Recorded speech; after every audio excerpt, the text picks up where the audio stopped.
गुरु ऐसे विनय दे दे,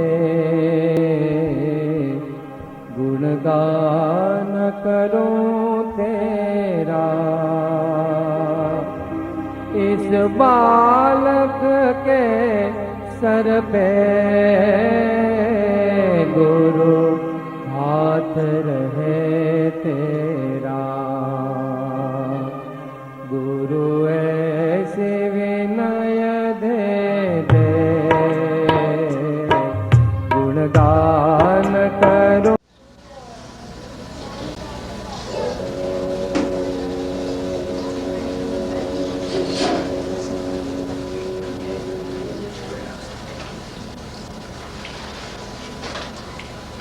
મંગળાચરણ માં આપણે સૌ નમસ્કાર મંત્ર દ્વારા આપણા આત્માને પવિત્ર કરીશું અને વાતાવરણને પણ પવિત્ર કરીશું.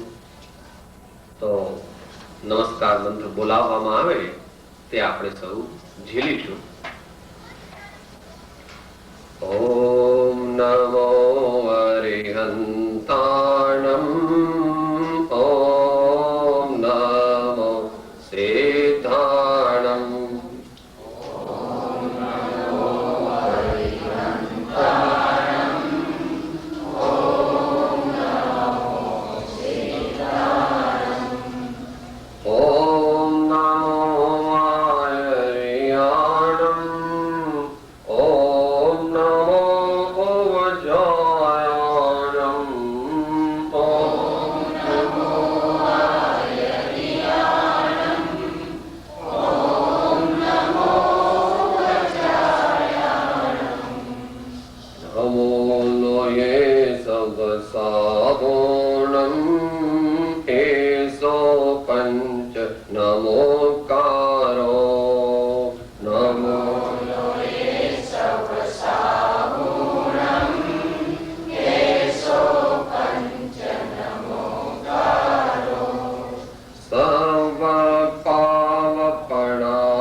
આજના આપણા સ્વાધ્યાયનો વિષય છે ધર્મનો મન.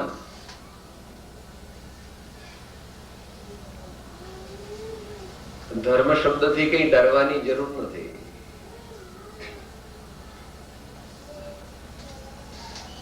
ઘણા લોકો એવું વિચારે છે કે ધર્મ એટલે આપણે બધું કામકાજ છોડી અને ક્યાંક જઈ અને ખૂણામાં બેસી અને બસ એકલા અટુલા રહી જવાનું, એનું નામ ધર્મ. તો એ વાત, એ સમજણ, એ પૂરી સમજણ નથી. આપણે અત્યારે જે રીતે વિચાર કરવાના છીએ એ વિશાળ અર્થમાં કરવાના છીએ. From practical point of view we are going to discuss today.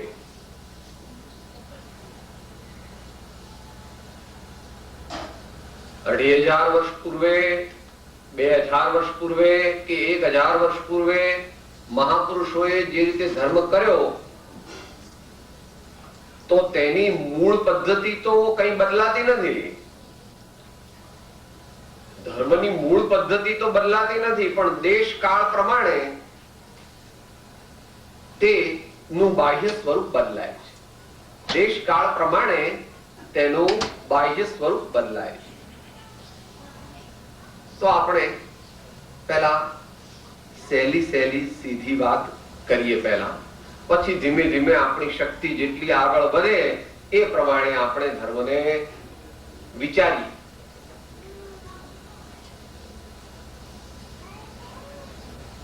પહેલી વાત કરીશું આપણે કૌટુંબિક ધર્મની.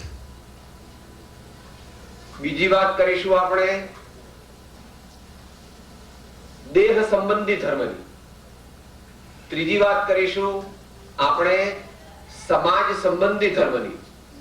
અને છેલ્લી વાત કરીશું આપણે આત્મ ધર્મ સંબંધી. કોઈ પૂછે કે આવો ક્રમ તમે કેમ વિચારો? તો કે જે પ્રમાણે સાંભળનાર વ્યક્તિ હોય તે પ્રમાણે એનો ક્રમ છે. બધાને સમજણ પડે એ વાત પહેલા થોડો વખત આપણે વિચારીએ કે જેથી જરા ઇન્ટરેસ્ટ જામે, જરા એકાગ્રતા આવે, અને ત્યાર પછી આપણે જેમ જેમ આગળ વધીએ તેમ તેમ આપણે સૂક્ષ્મ વાત પણ સમજી શકીએ.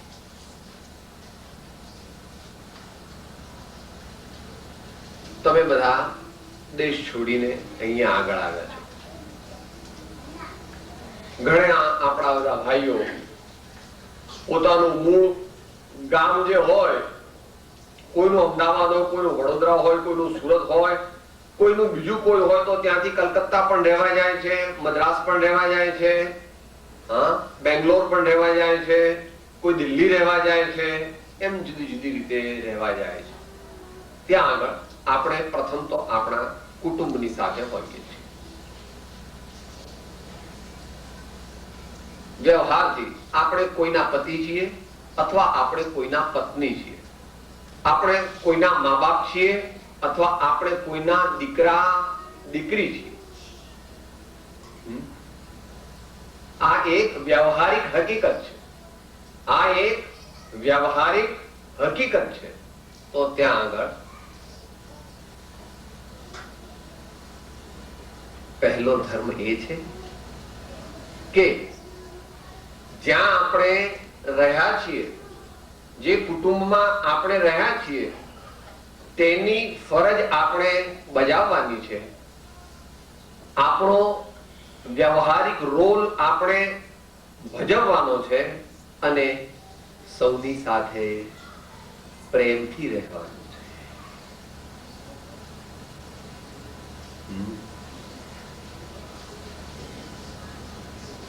જે પોતાના કુટુંબમાં પોતાના સ્વજનો સાથે પણ પ્રેમથી રહી શકતો નથી તે આગળ ઉપર મહાન ધર્મ કરી શકશે નહીં. બહુ સમજવાની વાત છે. થોડી થોડી વાતમાં આપણે મા બાપ સાથે, પતિ પત્ની સાથે, ભાણિયા ભત્રીજા સાથે, ભાઈ બહેન સાથે મેજર ડિફરન્સ ઓફ ઓપિનિયન થઈ જાય છે. આપણે આપણા હઠવાદ ઉપર આવી જઈએ છીએ. આપણે એમની સાથે અનેક પ્રકારે ઝઘડો કરીએ છીએ, અથવા તો છેલ્લી કક્ષાએ જઈને કોર્ટમાં પણ ચાલ્યા જઈએ છીએ. આ કઈ આપણે જીવન જીવવાની આ રીત નથી. ધર્મ જીવન જીવવાની આ રીત નથી.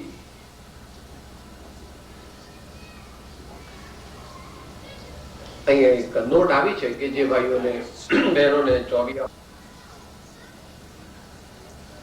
ચેરિટી બિગિન્સ એટ હોમ, એમ આપણામાં એક કહેવત છે. એવી રીતે religion also begins at home. આપણે આપણા જીવનમાં શાંતિ, સુખ અને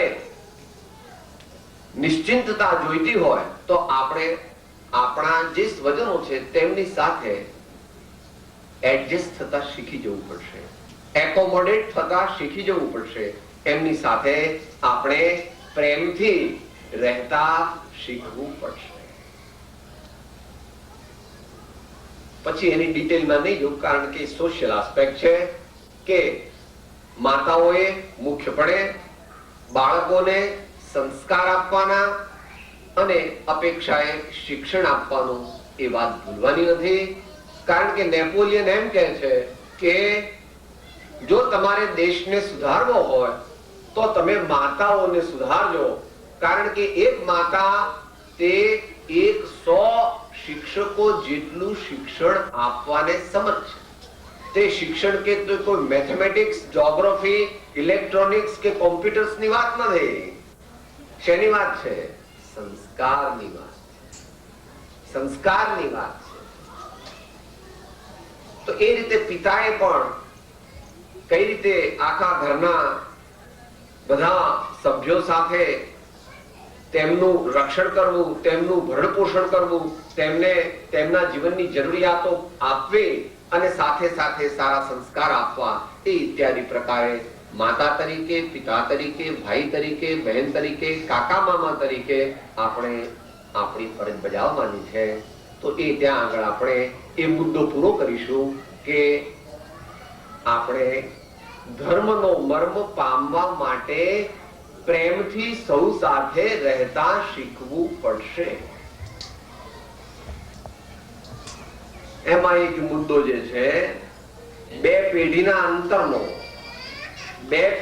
અંતરનો મોટાઓએ પ્રૌઢ અને જે વૃદ્ધ છે, ઘરડા છે, તેમણે પોતાના જમાનાની વાત જતી કરવી પડશે અને નાનાઓએ પણ પોતાનો જે યુવાનીનો ઉદ્રેક છે, જે જુવાની દીવાની કહો છો ને ભાઈ, શું કહો છો? જવાની પણ છે ને દીવાની પણ છે. જુવાની જવાની છે અને જુવાની દીવાની છે.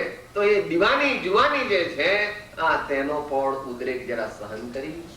હાજી બાપુજી આપ કહેશો તેમ આપણે વિચારીશું. બા તું કહે છે હા આપણે એમ કરીશું.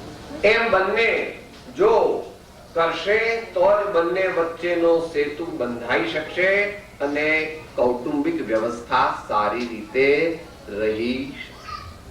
એ પ્રમાણે બાકીના બધા સંબંધોમાં સમજી. હવે બીજી વાત છે, દેહ સંબંધી ધર્મ.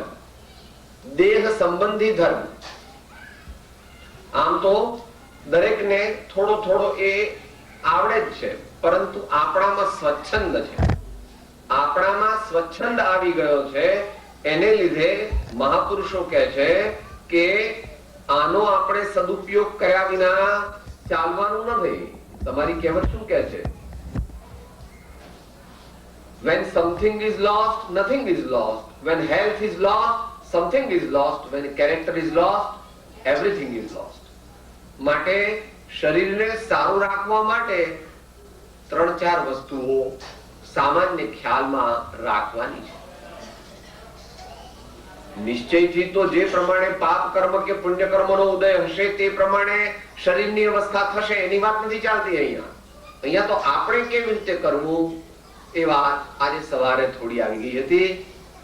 જે મિત્રો ત્યાં હાજર હતા, આહારની નિયમિતતા, સાત્વિક આહાર, ચોખ્ખો આહાર, તેવો આહાર કે જેનાથી આપણું મન ક્રૂર ન બને, ઉશ્કેરાટનો અનુભવ ન થાય. આપણે ક્રોધી ન થઈ જઈએ. એટલે કે આપણે એવો આહાર લેવો જોઈએ કે જે આપણા મનને શાંત રાખે અને આપણા જીવનને આગળ ધપાવે. સાત્વિક, તાત્વિક, પૌષ્ટિક અને છતાં જે ઇન્દ્રિયોનો ઉદ્રેક ન કરે, મનને ગમે તેવા રસ્તે ન લઈ જાય. એટલે આપણે એને પછી સાદી ભાષામાં કહીએ છીએ અભક્ષ્ય આહાર કરવાનો નથી. આપણે ઈંડા ખાવાની જરૂર નથી, માંસ ખાવાની જરૂર નથી, આપણે ડુંગળી લસણ ખાવાની જરૂર નથી. આપણી પાસે બીજા ઘણા ઓલ્ટરનેટિવ છે. એને માટે બહેનોની જવાબદારી વિશેષ છે.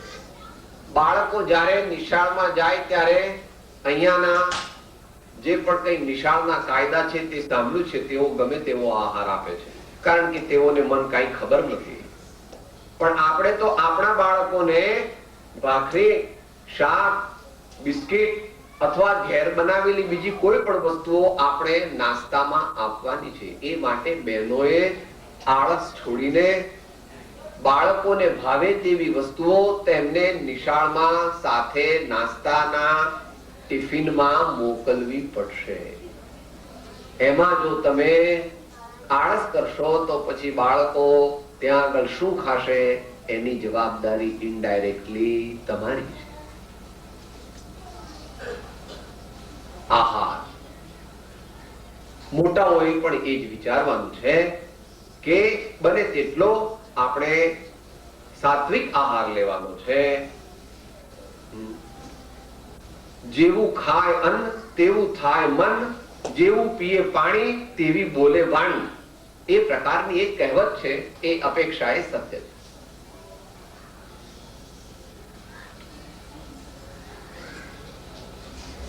બાકીની બીજી બાબતોમાં તો વિશેષ કહેવાનું નથી, પણ વિદ્યાર્થી ભાઈઓ માટે એ કહેવાનું છે કે જ્યારથી આપણી ટર્મ કોલેજની કે સ્કૂલની શરૂ થાય ત્યારથી જ પહેલા બીજા મહિનાથી 2 કલાક 3 કલાકનો અભ્યાસ કરવા માંડવો.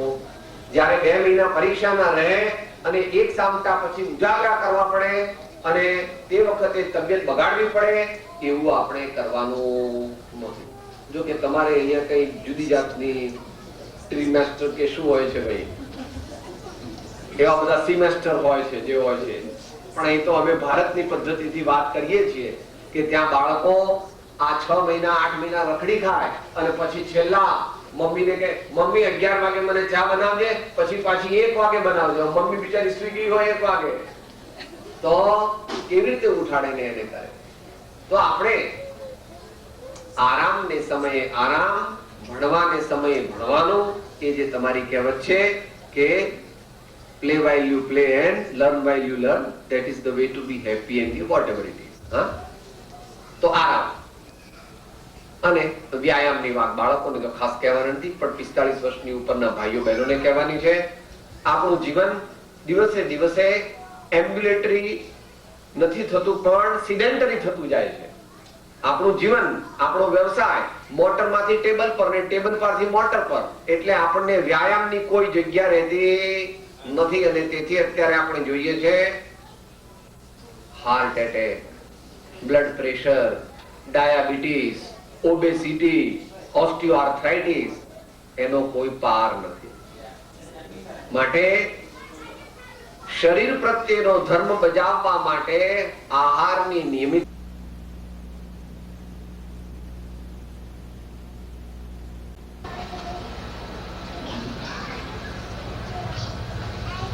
અહીંયા ફોટો છે શ્રીમદ રાજચંદ્રજીનો. ગાંધીજીએ પોતાના 3 ગુરુ ગણ્યા છે. ગાંધીજીએ જીવનમાં પોતાના 3 ગુરુ ગણ્યા છે.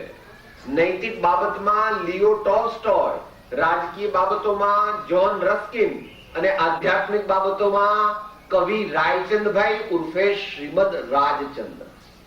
એમને એમના પાર્ટનર એટલે કે બિઝનેસ પાર્ટનર એવા મળેલા કે એમની પાસે પુષ્કળ કામ કરાવતા અને છતાં પણ પોતે ક્ષમતા રાખી અને સહન કરતા. કઈ વાંધો નહીં, કોઈનો દોષ નથી, અમે જ કર્મો કર્યા છે તેથી અમારો દોષ છે. તો જીતેન્દ્રિયતા એટલે ટૂંકમાં અત્યારે તમારા પર્સપેક્ટિવમાં એટલું કે આમ જ હોવું જોઈએ, આવું જ ખાવાનું મળવું જોઈએ, આવું જ પીવાનું મળવું જોઈએ, આવું જ રહેવાનું મળવું જોઈએ, મારે આ આના વિના નહીં ચાલે, તમે આવું નહીં કરો તો મારે નહીં ચાલે, એવું બધું કર્યા કરતા સહજ મિલાસો દૂધ બરાબર માંગ લિયાસો પાણી, છીન લિયાસો ખૂન બરાબર ગોરખ બોલ્યા વાણી. આ પ્રમાણેનો સામાન્ય અભિગમ રાખશો અને કોઈ પણ વસ્તુ પ્રત્યે ગાંડા નહીં થતા. કોઈ પણ વસ્તુ પ્રત્યે આ દુનિયામાં ગાંડા નહીં થતા. કે સાહેબ એવું કેમ કહો છો? કારણ કે જે વસ્તુનો સંયોગ છે તે વસ્તુનો વિયોગ નિશ્ચિત છે. ફરીથી કોઈ પણ વસ્તુ તેની સાથે સર્વથા તન્મય નહીં થતા. સ્ત્રી, પુત્ર, મિત્ર, મોટર, બંગલા, गाड़ी, महल, बैंक बैलेंस, सोना जैसी काया वो भी जल जाने वाली, मिट्टी हो जाने वाली, इसके लिए उसमें भी तल्लीन नहीं होना. છેલ્લી થોડી કડવી વાત કીધી પણ વાંધો નહીં હો, કારણ કે બધું સાથે આવે ને ભાઈ, થોડું થોડું બધું સાથે આવે, કારણ કે સત્યમાં કડવું તો થોડું થોડું હોય.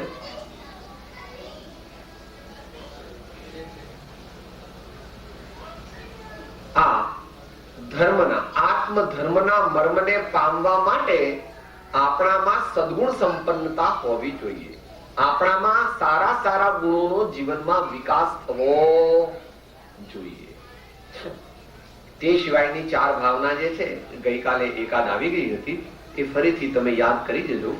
મૈત્રી ભાવના, પ્રમોદ ભાવના, કરુણા ભાવના અને મધ્યસ્થ ભાવના. આટલે સુધી રહી. હવે છેલ્લો મુદ્દો આપણે વિચારી લઈએ. શું કહે છે? હવે છેલ્લો મુદ્દો. રે આત્મ તારો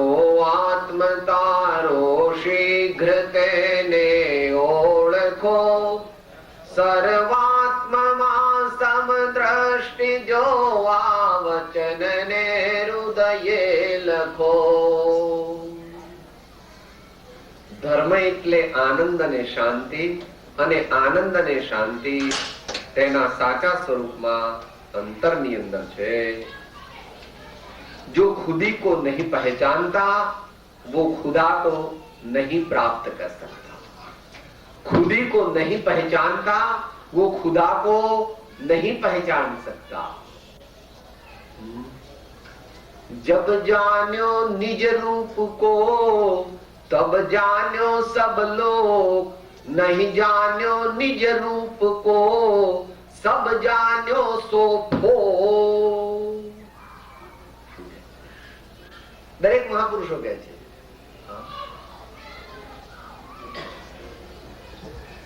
આ દુનિયામાં જે ધર્મના નામે બધું આપણે કરીએ છીએ, ભક્તિ કરીએ છીએ, દાન દઈએ છીએ, આપણે વ્રત કરીએ છીએ, આપણે બીજા પણ અનેક અનુષ્ઠાન કરીએ છીએ, પણ એ આત્મ તત્વના લક્ષ્ય મૂળ વસ્તુને ધ્યાનમાં રાખીને, મૂળ વસ્તુનું ભાન રાખીને જો આપણે એ વસ્તુ કરીશું તો તેનું ફળ થશે, અને નહીં તો તેનું મોક્ષરૂપી ફળ થશે નહીં.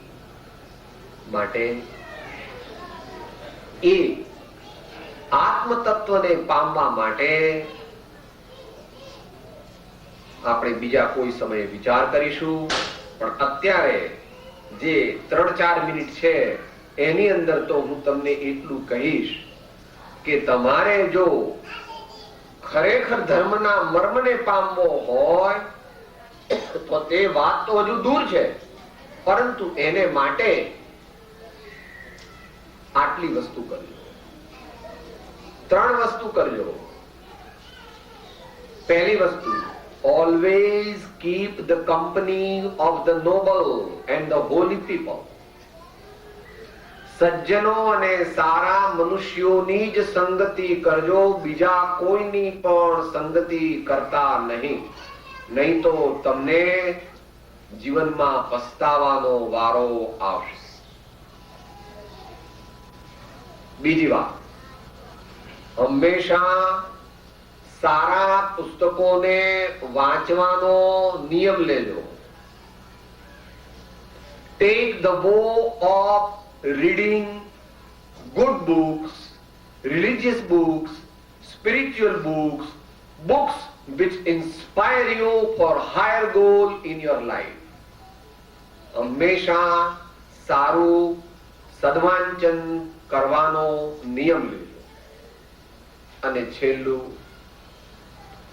don't have any major addiction in your life.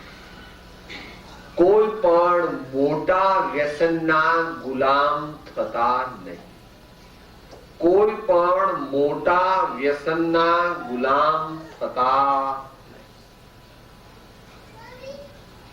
આ 3 વસ્તુ જે મનુષ્ય પ્રામાણિકપણે સમજણપૂર્વક અને સંત પુરુષના આશ્રયથી સ્વીકારે છે તેને ધર્મનો મર્મ પામવાનું સૌભાગ્ય પ્રાપ્ત થાય છે.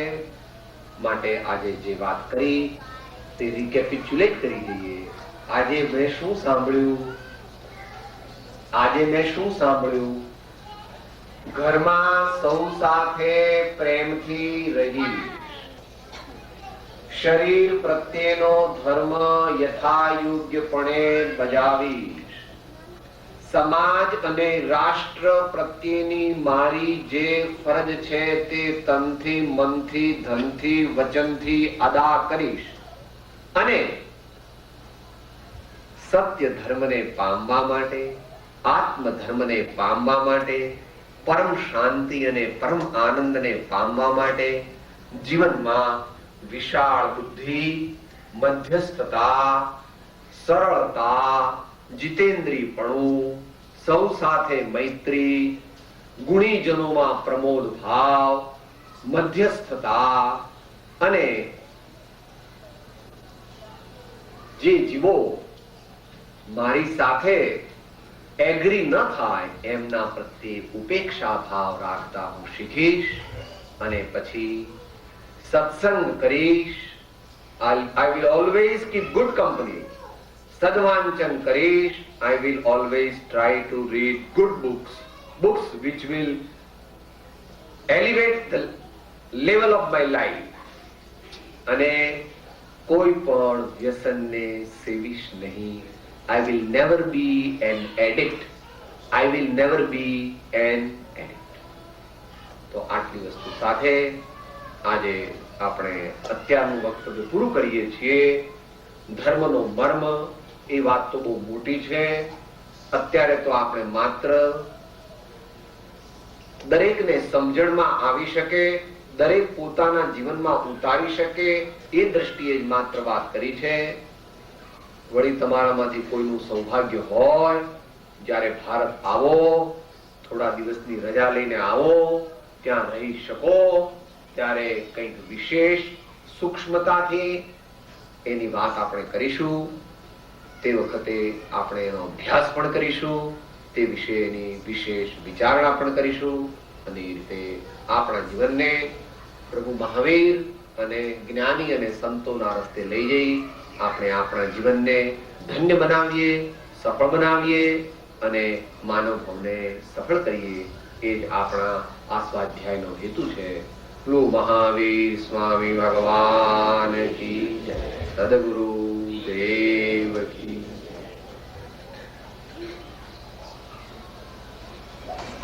એક મિનિટ કામ યાર.